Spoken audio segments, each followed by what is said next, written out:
Hello everyone, this is Neha and welcome back to my channel. कैसे हैं आप सब? आई होप आप बहुत बढ़िया होंगे। स्वागत है आपका आपके अपने चैनल स्टडी परचम में।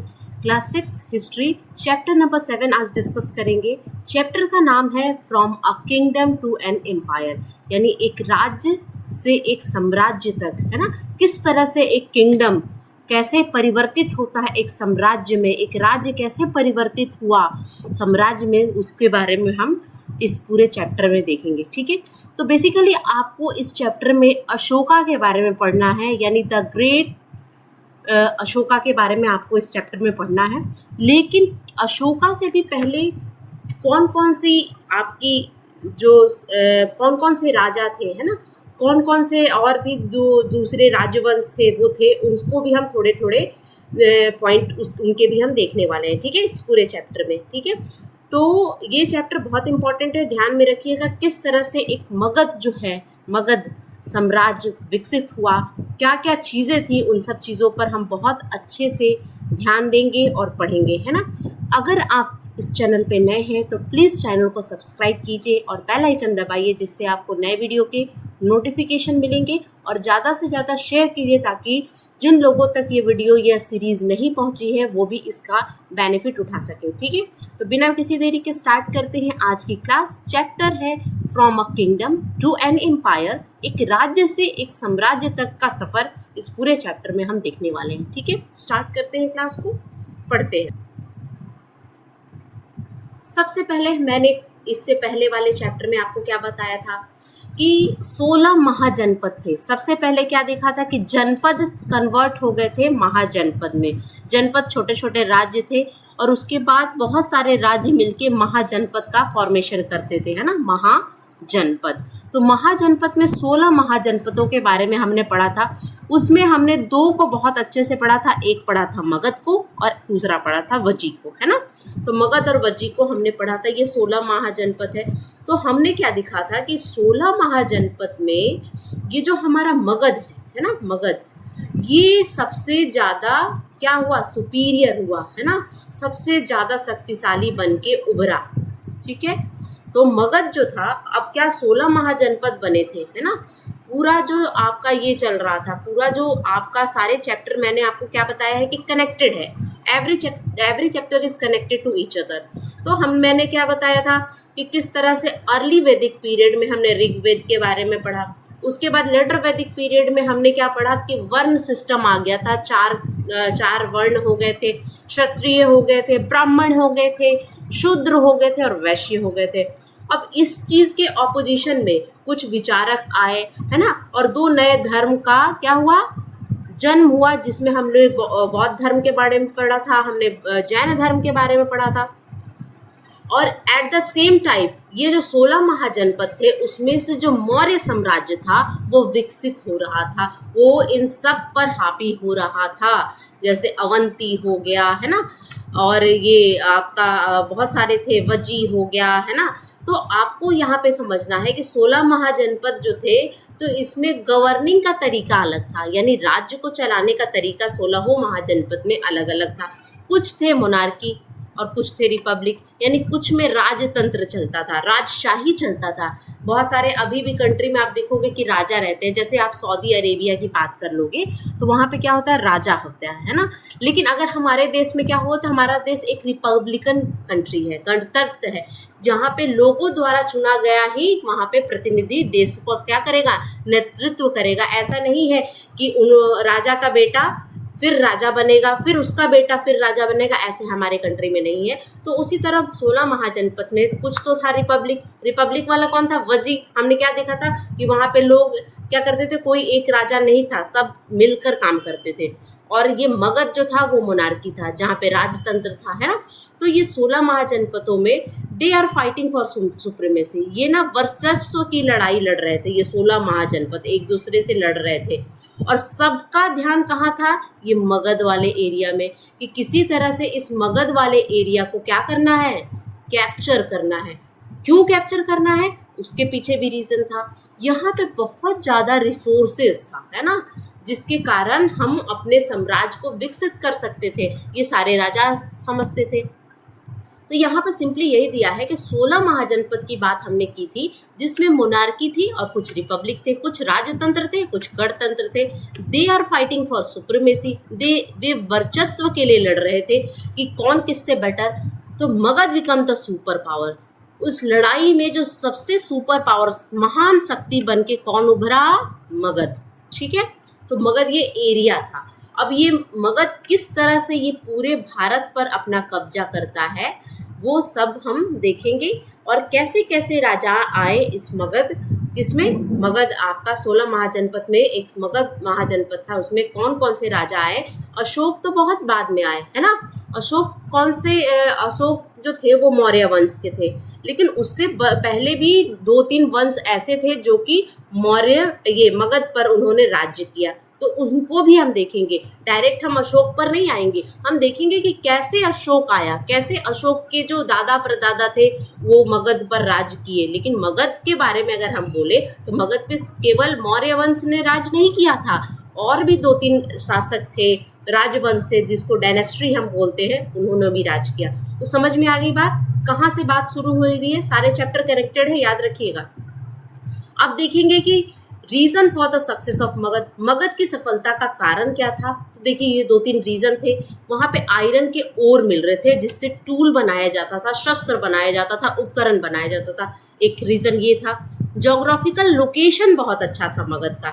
मैंने आपको बताया था कि मगध वाले एरिया में गंगा और यमुना नदियां क्या करती थी, फ्लो करती थी, जिसके कारण वहां पर पानी की कमी नहीं थी। दूसरा, वहां का जो लैंड था वो फर्टाइल था। फर्टाइल का मतलब वहां का जो जमीन थी ना वहां की, वो क्या थी, उपजाऊ जमीन थी। तो मगध जो महाशक्तिशाली बन के उभरा, उसके पीछे ये सब रीजन थे, ये सब कारण थे। वही तो हम समझ रहे हैं कि मगध की सफलता का कारण क्या था। तो उसके पास आयरन के खदान थे, ओर थे, है ना, लोहा अयस्क और उपकरण थे, जिससे वो अलग अलग तरह के क्या बना सकता था, औजार बना सकता था। जोग्राफिकल लोकेशन में आप रिवर की बात कर लोगे, है ना, रिवर थे। और क्या था, फॉरेस्ट था, जहाँ पे आपको बहुत सारी रिसोर्सेज थी। फॉरेस्ट में आपको बहुत सारी चीज़ें मिल रही थी फॉरेस्ट से। रिवर था तो वहाँ की ज़मीन उपजाऊ थी, तो खेती के लिए बहुत अच्छी थी। और स्ट्रांग मिलिट्री थी। स्ट्रांग मिलिट्री क्यों थी? देखिए सैनिक तो सबके पास होते थे, लेकिन मगध के पास हॉर्सेस थे और एलिफेंट भी था, यानी घोड़े और हाथियों का उपयोग करते थे ये लड़ाई में। इसलिए मगध वाले लोग क्या किए, सारे महाजनपद में उभर के सबसे ऊपर और सुपर पावर बन के निकले। ठीक है, तो ये था रीजन मगध के सुपर पावर होने का। नेक्स्ट, अब pre Mauryan period. Pre Mauryan period, देखिए मौर्यन पीरियड में कौन आता है, महान अशोक आते हैं। तो मौर्यन पीरियड से पहले और कौन कौन मगध पे राज्य किया, ये समझना आपको जरूरी है, तभी आप हिस्ट्री को कनेक्ट कर सकते हो। अगर आप हिस्ट्री इतिहास पढ़ रहे हो तो ऐसा नहीं है कि ये मगध पे सबसे पहले मौर्यों ने ही क्या किया, राज्य किया। मौर्य से पहले भी बहुत सारे राजवंश आए थे। 3-4 राजवंश के नाम यहाँ पे हम डिस्कस करेंगे। ठीक है, तो मगध से पहले भी बहुत सारे राजवंश आए थे। तो हम यहाँ पे डिस्कस करेंगे सबसे पहले प्री मौर्यन पीरियड के बारे में। प्री मौर्यन पीरियड का मतलब क्या है कि मौर्यन के आने से पहले आखिर कौन कौन था मगध पे राज्य किया था, कौन कौन डायनेस्टी थी जो उन्होंने मगध पे राज्य किया था, तभी आप हिस्ट्री को कनेक्ट कर सकते हो। तो सबसे पहले आया था हर्यंका डायनेस्टी। ठीक है, सबसे पहले कौन था, हर्यंका डायनेस्टी, जिसको हर्यंका राजवंश के नाम से जानते हैं। कब से कब तक राज किया था, 1560 से 1413 बीसी तक इन्होंने राज किया था। ठीक है, सबसे पहले कौन आया था, हर्यंका डायनेस्टी, जिसको हर्यंका राजवंश के नाम से जानते थे। इन्होंने सबसे पहले मगध पर राज्य किया था। उसके बाद कौन आया था, शिशुनाग डायनेस्टी, जिसको हम शिशुनाग राजवंश के नाम से जानते हैं। कब से कब तक, 413 से 345 बीसी तक। उसके बाद आया था नंदा डायनेस्टी। नंदा डायनेस्टी 345 से लेके 321 बीसी तक इन्होंने राज्य किया था। ठीक है, अब नंदा में महापद्मानंद के बारे में हमने जब पिछले कुछ चैप्टर में हमने पढ़ा था कि जो मगध था, मगध में कुछ इम्पोर्टेंट राजाओं के बारे में हमने पढ़ा था। तो हमने पढ़ा था कि अजात शत्रु था, बिंबिसार था, महापद्मानंद था। तो हमने इकट्ठा नाम यूज़ किया था वहाँ पे। लेकिन ये लोग जो थे ना वो अलग अलग डायनेस्टी से बिलोंग कर रहे थे, अलग अलग राजवंश के थे। तो आप याद रखिएगा कि मौर्यन साम्राज्य तो था, मौर्यन जब रूल करना स्टार्ट किए तो मौर्यन से पहले ये तीनों ने राज किया था मगध पे। कौन कौन सा? हरियंका डायनेस्टी, शिशुनाग डायनेस्टी, उसके बाद आया था नंदा डायनेस्टी। नंदा डायनेस्टी को ही हरा के कौन आया? मौर्यन डायनेस्टी, जिसमें सबसे पहला नाम आता है चंद्रगुप्त मौर्य का। ठीक है, तो देखिए सबसे पहले हम ये देख रहे हैं कि हरियंका डायनेस्टी को कौन स्थापित किया था? बिम्बिसार के बारे में हमने पढ़ा था। ठीक है, उसके बाद कौन आया? अजातशत्रु बिम्बिसार के पुत्र थे। और उसके बाद आया उदयन। ठीक है, उदयन आया। ठीक है, और उदयन ने ही मगध का जो कैपिटल है वो राजगृह से कहाँ चेंज किया था? पाटलिपुत्रा। तो ये कभी कभी कॉम्पिटेटिव एग्जाम में क्वेश्चन भी पूछा जाता है कि पहले कहाँ थी जो मगध का जो राजधानी थी, कैपिटल था मगध जो रीजन था जिसके बारे में हम पढ़ रहे हैं, तो वो रीजन का पहले जो राजधानी कहाँ थी? तो राजगृह थी। लेकिन राजधानी पाटलिपुत्रा, जो प्रेजेंट डे हम पटना का नाम लेते हैं, वो उसको चेंज किसने किया था? पाटलिपुत्रा को राजधानी किसने बनाया था? उदयन का नाम आप याद रखिएगा, उद्यान भद्रा इनका नाम था। उद्यान भद्रा इनका पूरा नाम था, उद्यान के नाम से फेमस थे। तो इस तरह तो हमने अगर हरियंका डायनेस्टी की बात करें तो बिम्बिसार, उसके बाद अजातशत्रु, उसके बाद उदयन, ये तीन नाम आपको याद रखने हैं। उसके बाद शिशुनाग डायनेस्टी की बात करें तो यहाँ पे शिशुनाग आएंगे, उसके बाद कालाशोक। ठीक है, उसके बाद नंदा डायनेस्टी की स्थापना किसने की थी? तो महापद्मानंद। और उसके बाद आया था धनानंद। ठीक है, बहुत इंपॉर्टेंट नाम है। धनानंद के बारे में अभी हम पढ़ने वाले हैं कि धनानंद का क्या इंपॉर्टेंट रोल था, धनानंद कौन था, क्या था, उसके बारे में भी हम पढ़ेंगे। ठीक है, तो प्री मौर्यन पीरियड में ये तीन डायनेस्टी, तीन महाराजवंश को आप याद रखिएगा, हरियंका, शिशुनाग, नंदा। नाम याद रख लीजिएगा, बिम्बिसार, अजातशत्रु, उदयन शिशुनाग थे, और कालाशोक जो थे वो शिशुनाग से थे, नंदा से महापद्मानंद और धनानंद। तो कभी क्वेश्चन पूछ दे कि धनानंद किस से थे, तो नंदा डायनेस्टी से। ठीक है, समझ में आई बात? चलिए अब हम नेक्स्ट क्या देखेंगे? नेक्स्ट देखेंगे अब यहाँ पे स्टोरी है। स्टोरी क्या है कि आपको पता है द ग्रेट अलेक्जेंडर के बारे में आप जानते हो, है ना, जो कि मैसेडोनिया से आया था। इसके बारे में मैंने पिछले चैप्टर में भी डिस्कस किया था। तो वो क्या था ना, इतना शक्तिशाली था कि वो पूरी दुनिया पे राज। अब कहानी की तरह आप पूरे चैप्टर को देखिएगा, किस तरह से हम पढ़ेंगे पूरे चैप्टर को, है ना। तो ये है आपका great Alexander, Alexander the great की बात कर रहे हैं। अलेक्जेंडर, जिसको हम सिकंदर भी कहते हैं, ठीक है, हिंदी में हम सिकंदर भी कहते हैं। तो ये बहुत ज़्यादा शक्तिशाली था और इसका सपना था कि पूरी दुनिया पे राज करना। ठीक है, तो ये क्या है ना कि ये पूरा जितना भी आपको पाकिस्तान वाला एरिया है, तक्षशिला हो गया, उन सब एरिया को ये जीतता हुआ भारत में ये इंटर कर रहा था। ठीक है, तो वो अभी मैं मैप में दिखाऊंगी आपको। ये इंटर कर रहा था। उसके बाद झेलम नदी के पास एक राज्य था जिसका राजा था पोरस। ठीक है, पोरस के बारे में आपने सुना होगा कि पोरस ने क्या किया था, इसको अलेक्जेंडर को हराया था, है ना, रोका था। इसकी जो विजय यात्रा थी, विजय रथ थी, उसको रोकने का काम किसने किया था? पोरस ने किया था। झेलम नदी के पास पोरस का क्या था? राज्य था। तो ये जीतता हुआ आ रहा था। तो सारे राजाओं ने अपना हथियार डाल दिया कि ठीक है भाई, अलेक्जेंडर अपनी ग्रेट आर्मी के साथ आ रहा है, इसके साथ जीतना मुश्किल है, तो भाई हथियार डाल दो। लेकिन पोरस ने हार नहीं मानी थी, है ना, कहानी है, सुनिएगा। पोरस ने हार नहीं मानी और पोरस ने लड़ाई करी, किसके साथ?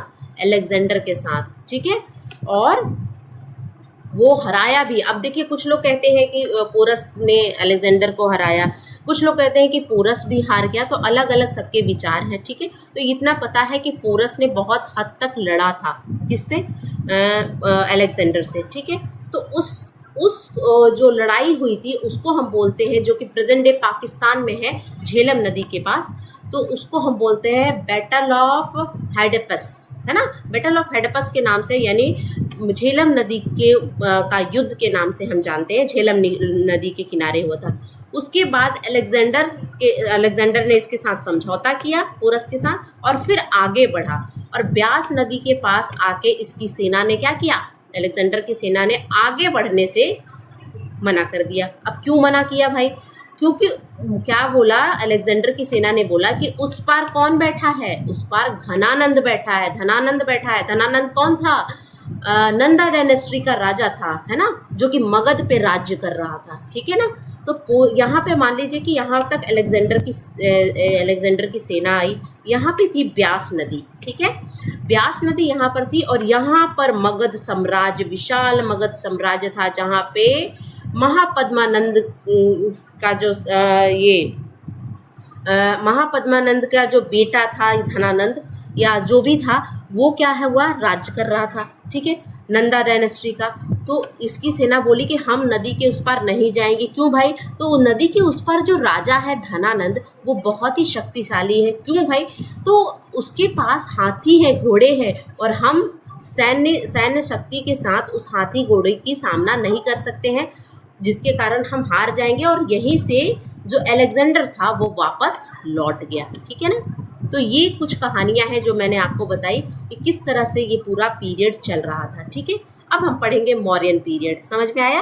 तो ये हमने पढ़ा कि किस तरह से पोरस से लड़ाई हुई, किस तरह से सेना आगे बढ़ी और पीछे हट गई, क्योंकि धनानंद वहां बैठा हुआ था मौर्य साम्राज्य पर, है ना। ये मगध साम्राज्य पर बैठा हुआ कौन था? धनानंद, जिसके पास हाथी घोड़े थे। और मगध साम्राज्य जीत क्यों रहा था? क्योंकि उसके पास बहुत सारे संसाधन थे, ठीक है। अब मौर्यन पीरियड में सबसे पहले हम पढ़ेंगे, हम जो इतने देर से डायनेस्टी की बात कर रहे हैं, राजवंश की बात कर रहे हैं, उसका मतलब क्या है, ठीक है।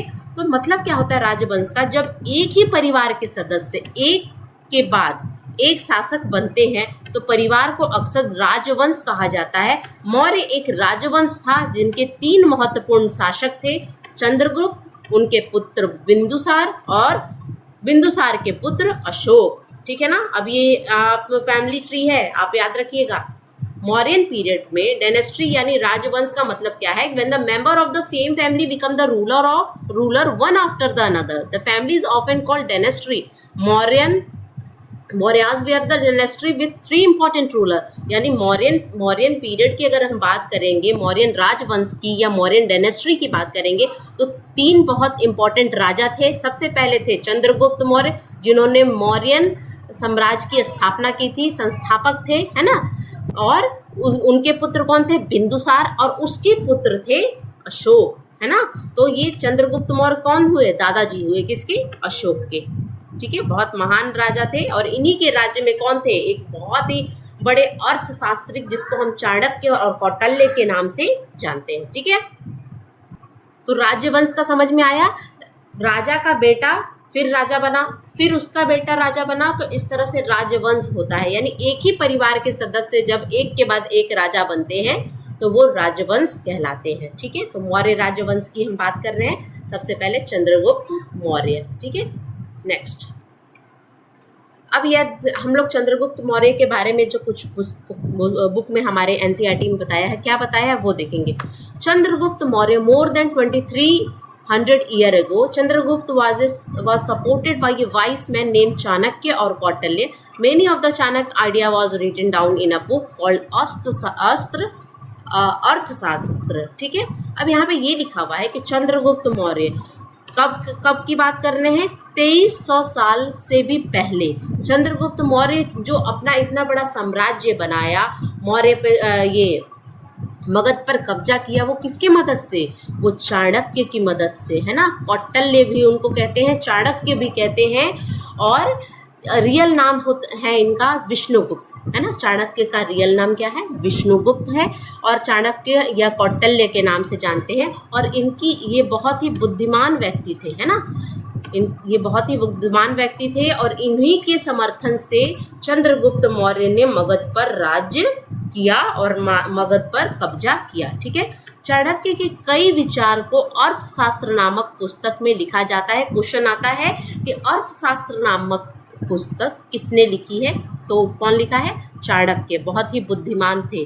अब देखिए चंद्रगुप्त मौर्य में के बारे में बताया जाता है कि चंद्रगुप्त मौर्य की लड़ाई हुई थी सेल्यूकस निकेटर से, है ना। यूनानी शासक था वो, कौन था? यूनानी शासक था सेल्यूकस निकेटर। क्या था? एक यूनानी शासक था जिसकी लड़ाई चंद्रगुप्त मौर्य से हुई थी और जिसमें सेल्यूकस निकेटर की हार हुई थी, है ना। अब यहाँ पर क्वेश्चन है कि सेल्यूकस निकेटर कहाँ का था? तो यूनानी शासक था, ग्रीक का था। किससे लड़ाई हुई थी? चंद्रगुप्त मौर्य से। चंद्रगुप्त मौर्य भी बहुत शक्तिशाली था।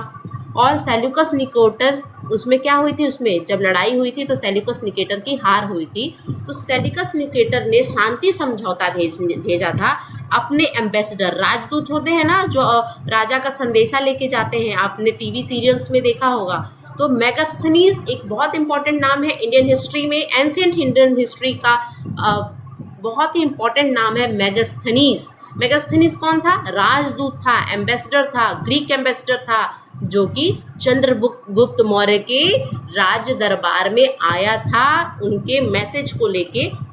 और इसने जो कुछ भी यहाँ देखा कि किस तरह से जो मगध साम्राज्य था, मौर्य डायनेस्टी थी, किस तरह से फली फूली थी, क्या क्या चीज़ें थी, क्या क्या विशेषताएं थी, उन सब चीज़ों के बारे में उसने लिखा और बताया है। ठीक है ना, समझ में आ रही है ना बात? तो मेगास्थनीज एक राजदूत था जिससे पश्चिम एशिया के यूनानी शासक सेल्यूकस निकेटर ने चंद्रगुप्त मौर्य के दरबार में भेजा था। समझ में आ रही है बात?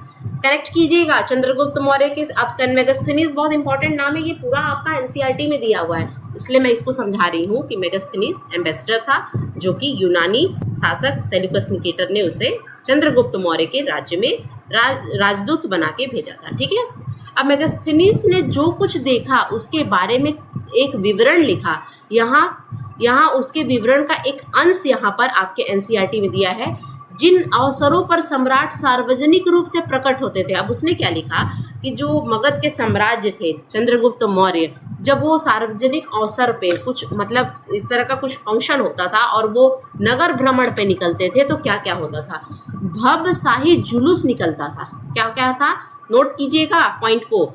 जब मगध का साम्राज्य, जब मौर्य साम्राज्य, जो राजा था चंद्रगुप्त मौर्य, जब वो निकलते थे, इतना बड़ा साम्राज्य था, एक किंगडम से एम्पायर बना था, एक राज्य से क्या बना था? साम्राज्य बना था, है ना। राज्य छोटे छोटे जगह को बोलते हैं, लेकिन बहुत सारे राज्य जब मिल जाते हैं तो क्या बनता है?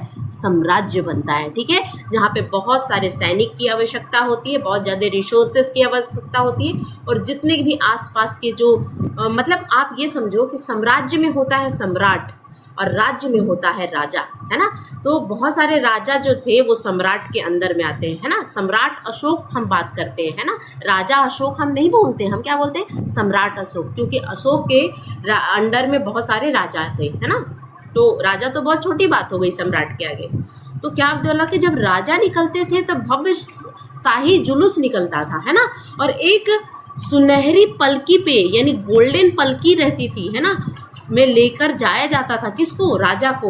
उनके रक्षक सोने और चांदी से सजे हुए हाथियों पे सवार होते थे, है ना। ये सब किसने लिखा? मेगास्थनीज ने लिखा। मगध साम्राज्य में वो जब गया, जब मौर्यन पीरियड चल रहा था, चंद्रगुप्त मौर्य राजा था, उस टाइम का वर्णन उसने लिखकर बताया है। कुछ रक्षक पेड़ लेकर चलते थे जिन पर प्रशिक्षित यानी ट्रेंड किए हुए तोते थे। तोते के झुंड सहित जीवित पक्षी सम्राट के सिर के चारों ओर चक्कर लगाते थे। अब साम्राज्य चल रहे हैं, ठीक है, और पक्षी क्या कर रहे हैं? उनके चक्कर लगा लगा के डांस कर रहे थे। इस तरह का उनको शिक्षा दी गई थी।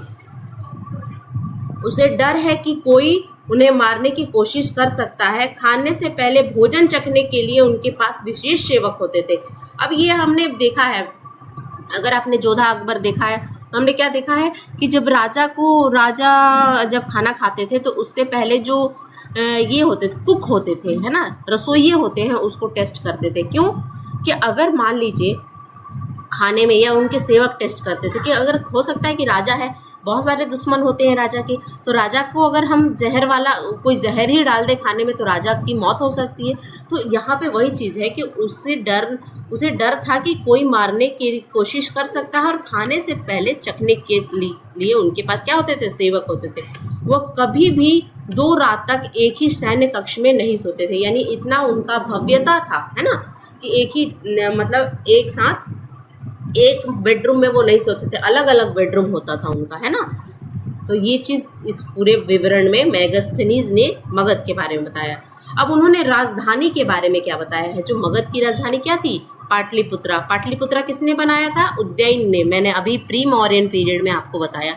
आधुनिक पटना, जो अभी पटना है, के बारे में उन्होंने लिखा कि यह एक बड़ा और सुंदर शहर था। पाटलिपुत्रा के बारे में क्या बताया कि वो बहुत बड़ा शहर था, सुंदर था, एक विशाल दीवार से घिरा हुआ था। इसमें 570 मीनारें थी, है ना, पिलर था, 64 गेट था, है ना, द्वार था, है ना, 2 और 3 मंजिला घर थी, लकड़ी और मिट्टी के ईंटों से बनी हुई। राजा का महल भी लकड़ी का बना था और पत्थर के नक्काशी से सजा हुआ था। यहाँ बगीचे और पक्षियों को रखने के लिए बाड़ों में घिरा हुआ था, है ना। यह बगीचे और पक्षियों को रखने के लिए बाड़ों से घिरा हुआ था। तो इस तरह का वर्णन किसने किया है? मगस्थनीज ने किया है। आप स्क्रीनशॉट ले लेना, ठीक है। उसके बाद ये पूरा चैप्टर किसके ऊपर है? अशोक के बारे में है। तो हम अशोक को हम पढ़ेंगे। अशोक यूनिक रूलर, एक बहुत ही अद्वितीय, है ना, शासक था, जो कि बहुत प्रसिद्ध था, है ना। तो Ashok a unique ruler, the most famous Mauryan ruler was Ashok. यानी अशोक का, जब मौर्यन रूलर की हम बात करते हैं, है ना, मौर्य शासक की बात करते हैं, तो 2 नाम सबसे पहले आता है, एक तो अशोक और दूसरा चंद्रगुप्त मौर्य। बिंदुसार का उतना चर्चा नहीं है ना। तो हम इस 2 राजाओं के बारे में, 2 सम्राटों के बारे में हम ज़्यादा जिक्र करते हैं। अब इनकी जो अर्ली लाइफ थी, बचपन से उनका जीवन विद्रोह से भरा हुआ था। Early life is full of revolt. क्यों? उन्होंने अपने 99 भाइयों को मारा था, एक को छोड़ा था, है ना। इतना ज़्यादा विद्रोह, लड़ाई झगड़ा इनके जीवन में रहा, ठीक है। उसके बाद हम क्या पढ़ेंगे? अब अशोक के बारे में हमने पढ़ना शुरू कर दिया। अब देखिएगा क्या क्या हुआ अशोक के साम्राज्य में, कैसे कैसे रूल करते थे, कैसे कैसे नियम थे। अब देखिए, अब यहाँ पर क्या है, मैं आपको बता दूँ कि जैसे हमारा ये राज्य है, ये भारत है, ठीक है। तो भारत है, तो ऐसा है कि इस भारत को आप सिर्फ सेंटर में बैठ के, दिल्ली में बैठ के पूरे भारत पे राज्य नहीं कर सकते हैं। तो यहाँ पे अगर प्रधानमंत्री जी यहाँ से पूरे राज्य को ना कंट्रोल कर सकते हैं, ना गवर्न कर सकते हैं, ना उसको उतने बैलेंस तरीके से चला सकते हैं। तो ये हो गया सेंटर। लेकिन हमें पता है कि हमारा जो भारत है अलग अलग राज्यों में भी क्या है, बटा हुआ है। तो अलग अलग राज्य में भी आपको मुख्यमंत्री, राज्यपाल मिलते हैं। तो इस तरह से छोटे छोटे एरिया को भी क्या करना, कंट्रोल करना इजी हो जाता है। और यहाँ से तो कंट्रोल रहता ही है। सेम उसी तरह का उस मौर्य साम्राज्य में, जब मौर्यन पीरियड था, उसमें मगध को कंट्रोल किया जा रहा था। एक सेंटर था, एक प्रोविज़न था, एक लोकल एरिया था, ये सब था उस टाइम, है ना। तो इस चीज़ को हम पढ़ेंगे आगे। लेकिन अभी हम क्या पढ़ने वाले हैं कि अशोक क्या था? एक बहुत ही महान शासक था और उसका प्रारंभिक जीवन विद्रोह से भरा हुआ था। उन्होंने अपने 99 भाइयों की हत्या की थी, ठीक है।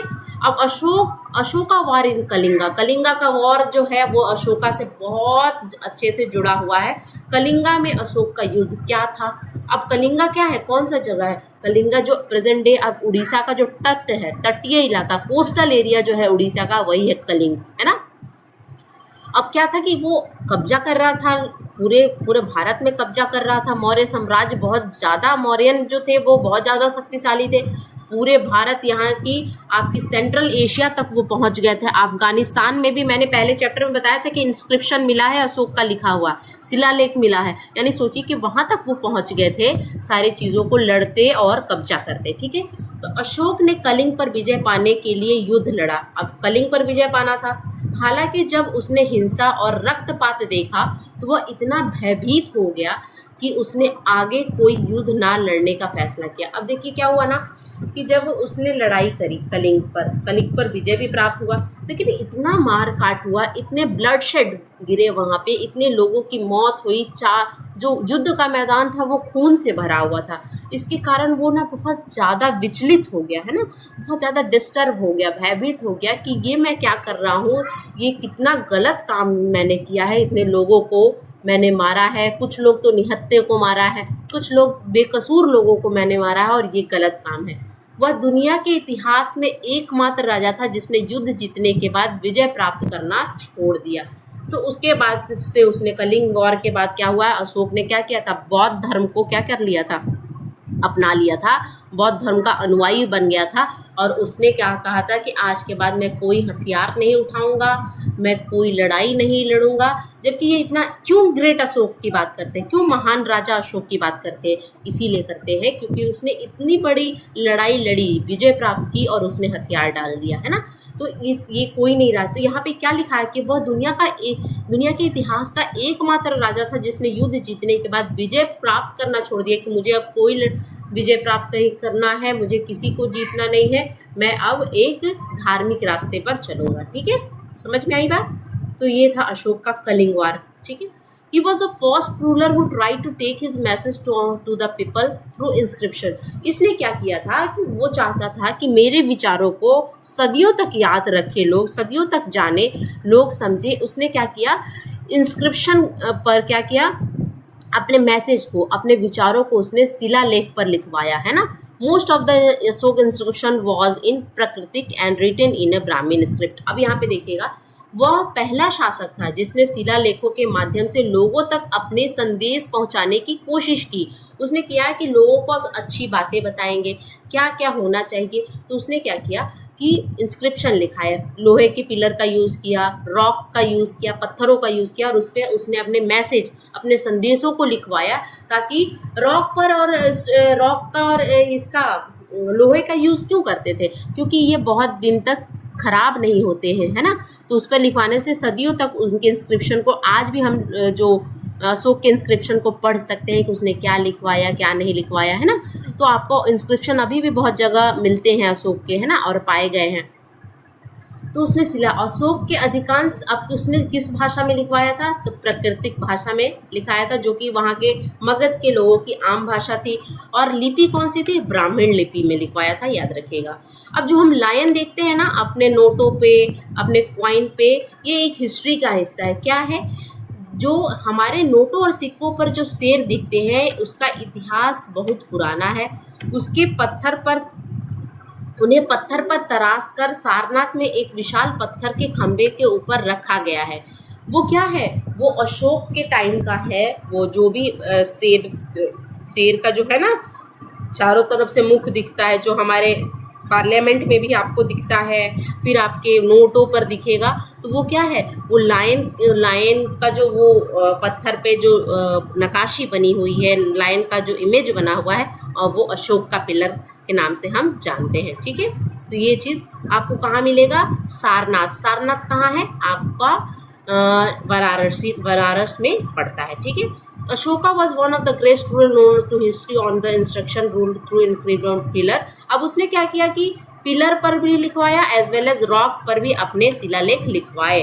अशोक इतिहास का पहला शासक था में से एक था जिन्होंने उनके निर्देश पर स्तंभों के साथ साथ चट्टानों पर भी शिलालेख अंकित किए थे। ठीक है, अब ये जो नोट पर ये जो दिख रहा है ये सब अशोक के द्वारा किया गया है। ठीक है, ये जो आपको ये मिलता है सारनाथ का इमेज मैंने लगाया है यहाँ पर, ये आप जाना कभी बनारस तो जाके देखना, सारनाथ पे ये अशोक के द्वारा बनाया गया है जो कि रखा गया है। ठीक है, तो ये सब जो है ये अशोक के बारे में हमारे चैप्टर में स्टार्टिंग में भी दिया है, लेकिन एनसीईआरटी में सारी चीज़ें आपको इधर उधर मिलेंगी। ये आपको बहुत ही सीक्वेंस वे में मैंने पूरे चैप्टर को यहाँ पर बनाया है कि किस तरह से कैसे कैसे क्या हुआ, है ना। तो आपको सारी चीज़ें समझ में आएंगी। ठीक है, next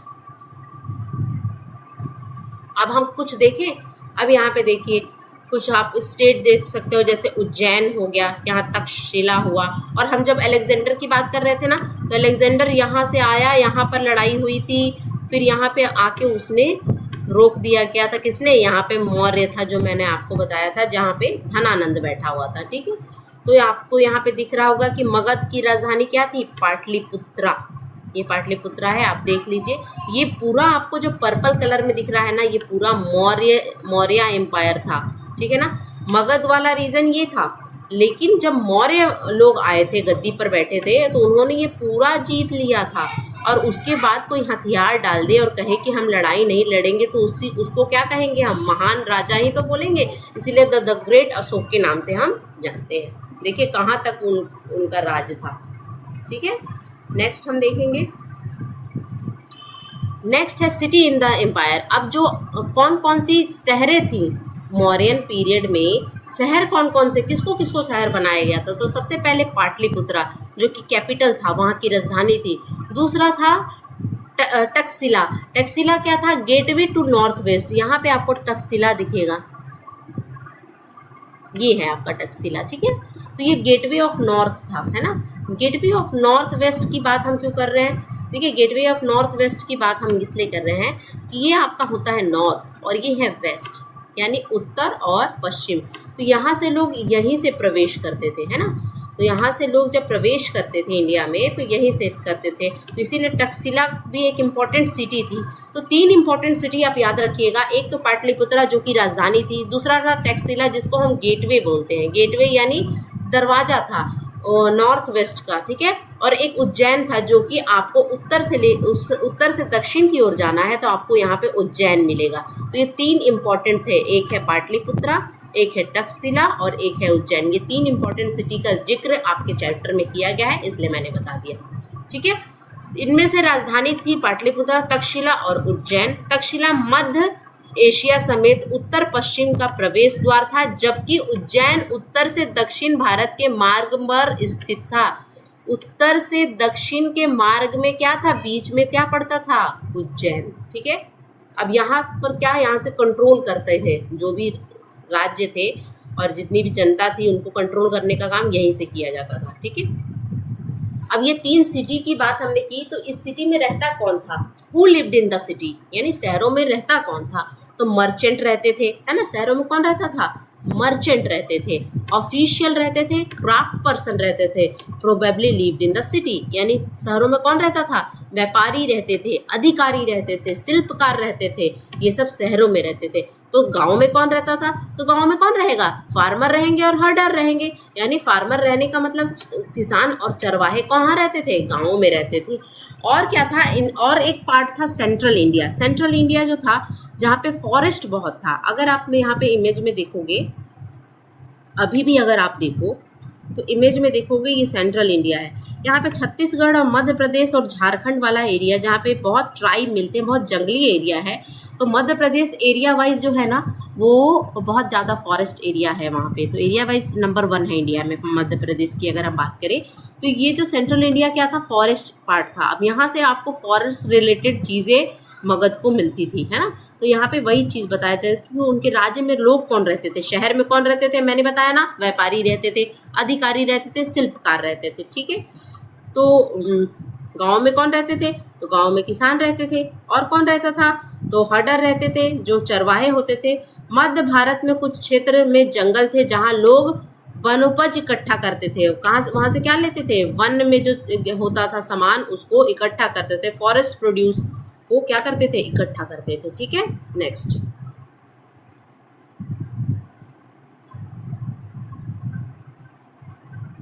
people in different part of empire spoke in different language. अब अलग अलग पार्ट में अलग अलग तरह के लैंग्वेज बोलते थे। अभी भी हमारे देश में अलग अलग पार्ट में अलग अलग तरह के लैंग्वेज है, उस टाइम भी था। हंटेड एनिमल फॉर फूड, वो क्या करते थे? एनिमल को मारते थे फूड के लिए। They probably at different kind of food. अभी भी आप देखो अलग अलग राज्य में अलग अलग तरह के भाषा है, अलग अलग तरह का खाना है और अलग अलग तरह का क्लॉथ वेयर करते थे लोग, यानी साम्राज्य के अलग अलग हिस्सों में लोग अलग अलग भाषाएं बोलते थे, है ना। भोजन के लिए जानवरों का शिकार करते थे। वे शायद अलग अलग तरह के खाना खाते थे और अलग अलग तरह के कपड़े भी पहनते थे। तो ये मगध साम्राज्य के बारे में हम बात कर रहे हैं, है ना, क्योंकि बहुत विशाल था, बहुत दूर तक फैला हुआ था। How an empire differ from kingdom, यानी एक एम्पायर कैसे किंगडम से अलग है आपको समझना है। यानी साम्राज्य और राज्य में अलग क्या है? इस चैप्टर का नाम क्या है बताओ? इस चैप्टर का नाम है from kingdom to an empire, यानी राज्य से कैसे साम्राज्य बनने का एक सफर है। तो कैसे राज्य और साम्राज्य में अंतर क्या होता है, तो वो आप देखिए। Empire need more resources than king, यानी एम्पायर में एम्पायर रहता है, सम्राट रहता है, तो उसके पास बहुत ज़्यादा एरिया रहता है, तो किंग से ज़्यादा उसके पास। और राज्य में कौन रहता है? किंग रहता है। देखिए ऐसे समझिए, ये एक छोटा सा एरिया है जो कि किंगडम है, जिसको हम राज्य बोल रहे हैं, और ये बड़ा सा एरिया है जिसमें छोटे छोटे किंगडम है, ठीक है। तो यहाँ पर कौन राज करेगा? राजा राज करेगा, है ना, किंग करेगा। और ये पूरे एरिया में कौन राज करेगा, तो एम्पायर करेगा, यानी सम्राट करेगा। ठीक है, तो यहाँ पे क्या है कि इसको तो बहुत सारे रिसोर्सेज चाहिए ना, एम्पायर को, जो एम्पायर में राज्य कर रहा है, साम्राज्य में राज्य कर, तो इसको बहुत सारे रिसोर्सेज चाहिए, बहुत सारे संसाधन चाहिए। तो ये अंतर होता है। तो यहाँ पे क्या बोला जा रहा है, पहले तो क्या था, मगध एक छोटा सा किंगडम था, और किंगडम से कैसे मौर्य साम्राज्य विकसित हुआ, लड़ाइयाँ लड़ी, रिसोर्सेज बहुत थे, बहुत जीतते गए, लड़ाइयाँ लड़ी जीतते गए, लड़ाइयाँ लड़ी जीतते गए, इस तरह से उन्होंने बहुत दूर तक अपना विस्तार कर लिया, और एक किंगडम से वो किस में बदल गए, एक एम्पायर में बदल गए, एक राज्य से वो साम्राज्य में परिवर्तित हो गए। तो सम्राटों को राजा की तुलना में अधिक संसाधन की आवश्यकता होती है, क्योंकि साम्राज्य राज्यों से बड़े होते हैं और उन्हें बड़ी सेनाओं द्वारा संरक्षित किया जाता है। इसलिए उन्हें कर एकत्रित करने वाले अधिक संख्या वाले अधिकारी भी आवश्यक होते हैं। ये आपके एनसीईआरटी में दिया हुआ, याद रखिएगा। एम्पायर और किंगडम में क्या अंतर है, समझ में आया। राज्य और साम्राज्य में क्या अंतर है, ये शुरू में भी मैंने आपको जब इस चैप्टर को स्टार्ट किया था तो बताया। ठीक है, रूलिंग द एम्पायर, साम्राज्य पर राज्य कैसे करते थे। अब इतना बड़ा राज्य है और उसको तो मतलब कंट्रोल करने में आप समझो कि कितनी तकलीफ होगी, कितना सारा कंट्रोल करना पड़ेगा, कैसे कैसे राज्य को हम कंट्रोल करेंगे, बहुत सारी व्यवस्थाएं बनानी पड़ेगी, अलग अलग क्या कर, अलग अलग पार्टों में तोड़ना पड़ेगा, अलग अलग जगह अलग अलग आपको राजा रखना पड़ेगा ताकि वो कंट्रोल कर सके, है ना। तो वही चीज़ लिखा है। चूंकि साम्राज्य इतना बड़ा था, इसलिए अलग अलग हिस्सों पर अलग अलग तरीके से शासन किया जाता था। अब देखिए, शासन करने के लिए 4 पार्ट में डिवाइडेड था साम्राज्य, तो 4 पार्ट में। एक था सेंट्रल, जिसको हम केंद्र बोलते हैं, दूसरा था प्रोविजन, जिसको हम प्रोविजन को हम बोलते थे, आप हिंदी में क्या बोलते हैं इसको, 1 मिनट में बता रही हूँ। प्रोविजन को हम बोलते हैं प्रांत, है ना, प्रोविजन को हिंदी में हम प्रांत बोलते हैं। ठीक है, और एरिया बिटवीन द सेंटर, यानी सेंटर के बिटवीन, सेंटर और राज्य के बिटवीन में कोई एरिया भी होता था, है ना, और फॉरेस्ट एरिया। इन चारों को अलग अलग तरीके से कंट्रोल किया जाता था, अलग अलग तरीके के लोग थे, अलग अलग तरीके का रूल था, तभी तो जाके एक शक्तिशाली और एक बैलेंस साम्राज्य बन के उभरा था। ठीक है, चलिए अब सबसे पहले सेंटर में क्या था, area around the Pataliputra under the direct control of the empire. अब जो हम पाटलिपुत्रा का एरिया, अगर हम मैप में देखें, ये पाटलिपुत्रा का एरिया था, इसके अराउंड जितना भी एरिया था ना, ये डायरेक्ट जो सम्राट था उसके कंट्रोल में था। इसका डायरेक्ट सम्राट जो था वो देखभाल करता था। ये चीज़ वहाँ पे बताया गया है उस स्लाइड में। ठीक है,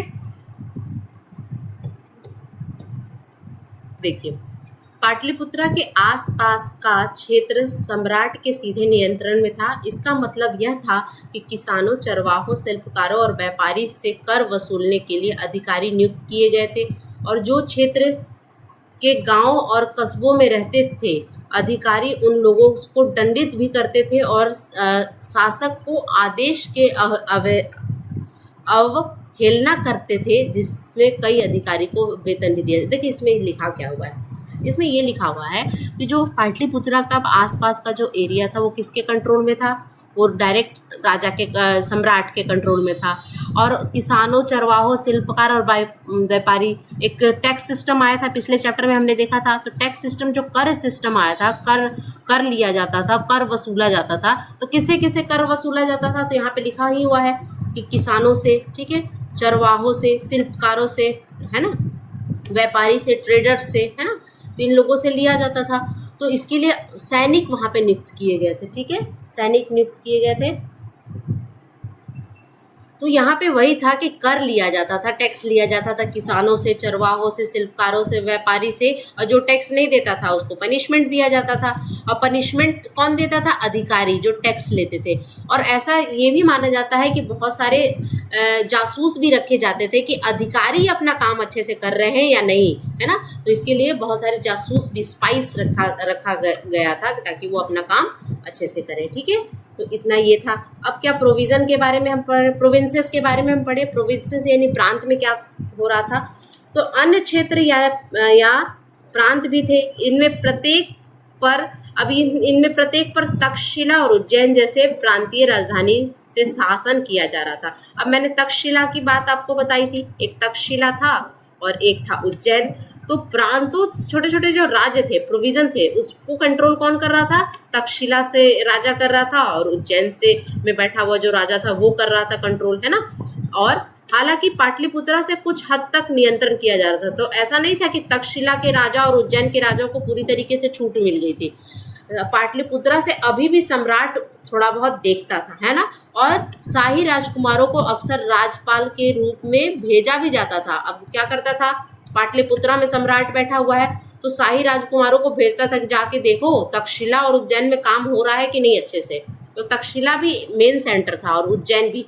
तहाँ से छोटे छोटे प्रोविजन प्रांतों में क्या किया जा रहा था?